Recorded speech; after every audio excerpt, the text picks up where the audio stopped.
ধন্যবাদ, অভিনন্দন, মৰম আৰু বহুত বহুত প্ৰাৰ্থনা আপোনালোক সকলোকে। আজি আমি 7 দিনীয়া আত্মপ্ৰেম অনুশীলনৰ 7ম তথা অন্তিম দিনত উপনীত হৈছো। মোৰ লগত যিসকলে একে লেঠাৰিয়ে 7 দিনৰ এই অনুশীলন কৰিছে, নিশ্চয় আজিলৈকে আপোনালোকে বহু বেছি আনন্দ অনুভৱ কৰিছে, নিজৰ প্ৰেমত নিজে মগ্ন হ'ব পাৰিছে।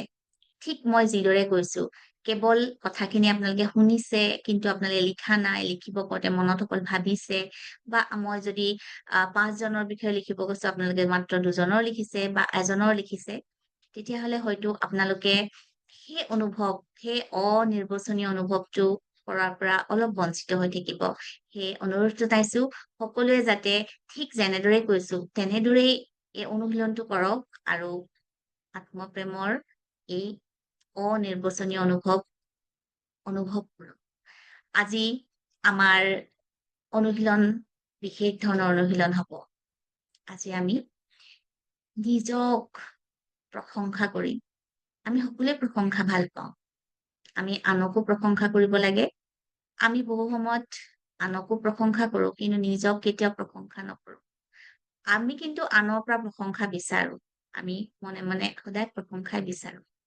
কিন্তু আমি নিজক কিমান প্ৰশংসা দিছো? আজি মন কৰক, নিজক দিছেনে প্ৰশংসা? আৰু এটা কথা মনত ৰাখিব, অহংকাৰ কৰা আৰু প্ৰশংসা কৰা, একদম অনেষ্টলি সততাৰে প্ৰশংসা কৰা, দুইটা বেলেগ কথা। গতিকে আজি আপোনালোকে নিজক 21টা বিভিন্ন কাৰণ দৰ্শাই প্ৰশংসা কৰক। নিজক এপ্ৰিচিয়েশ্যন দিয়ক। 21 বাৰ 21টা কাৰণ দৰ্শাই নিজক প্ৰশংসা কৰক। হয়তো ভাবিব পাৰে 21টা বহুত বেছি, 21টা কাৰণ ক'ৰ পৰা ভাবি পাম। হয়, অকমান হয়তো টান হ'ব পাৰে, কিন্তু তথাপিও আপোনালোকে চেষ্টা কৰক 21টা নিজৰ কাৰণে প্ৰশংসা লিখিবৰ কাৰণে। এতিয়া চাওক, আপোনালোকে যদি অকল এনেই লিখি থৈ দিয়ে, মোৰ চকুটো বহুত ধুনীয়া, মোৰ ওঠখন বহুত ধুনীয়া, এনেধৰণে যদি সহজেই লিখি থৈ দিয়ে, সেয়া প্ৰশংসা কিন্তু আচল প্ৰশংসা নহয়। আপুনি নিজৰ কিবা এটা দক্ষতাৰ বিষয়ে ভাবক আৰু সেই দক্ষতাৰ কথা ভাবি নিজক জেনুইনলি, অনেষ্টভাৱে, সততাৰে প্ৰশংসা কৰক। হয়তো আপুনি খুব ভাল ৰান্ধে, আপুনি লিখক, মই খুব ভালদৰে ৰন্ধা বঢ়া কৰিব পাৰো, তাৰ কাৰণে মই বহুত সুখী। হয়তো আপুনি বহুত যে ৰান্ধি ভাল পায়, বহুতে ৰন্ধা বঢ়া কৰি বেয়া পায়, আপুনি যে ৰান্ধি ভাল পায়, সেইটো কাৰণেও আপুনি লিখিব পাৰে যে মই যে ৰন্ধা বঢ়া কৰি ভাল পাওঁ, সেয়াৰ কাৰণে মই নিজকে নিজে বহুত ভাল পাওঁ।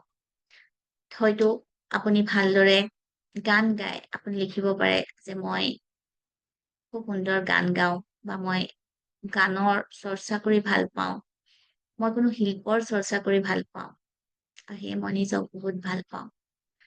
হয়তো আপুনি খুব ভালদৰে কথা কয়, আপুনি কাৰণ দৰ্শাব, জেনুইন কাৰণ দৰ্শাব, আৰু তেনেকৈ লিখিব মই মোক বহুত ভাল পাওঁ। এনেদৰে আপুনি যেতিয়া ভাবি চাব, নিজৰ 21টা দক্ষতা বিচাৰি পাব। আৰু সেই দক্ষতাটো বহুত ডাঙৰ কিবা কামৰ কাৰণেই নহয়, সৰু সুৰা কামৰো হ'ব পাৰে। হয়তো আপুনি খুব সুন্দৰকৈ অতি কম সময়ৰ ভিতৰতে কাপোৰ পিন্ধিব পাৰে, শাৰী পিন্ধিব পাৰে, মেখেলা চাদৰ পিন্ধিব পাৰে, সেইটো লৈ আপুনি নিজক প্ৰশংসা কৰিব পাৰে। হয়তো আপুনি খুব ধুনীয়াকৈ চকুত কাজল লগাব জানে, সেইটো কাৰণেও আপুনি নিজক প্ৰশংসা কৰিব পাৰে। গতিকে নিজক যিটো কামৰ কাৰণে প্ৰশংসা কৰিব লাগে, সেই কামটো লিখি নিজক বহুত ভাল পাওঁ, মই এইটো কামৰ দক্ষ, এনেধৰণে মুঠতে 21টা কাৰণ বিচাৰি উলিয়াওক আৰু লিখক, বহীত লিখক বা লেপটপত য'তে হলেও মাত্ৰ লিখক।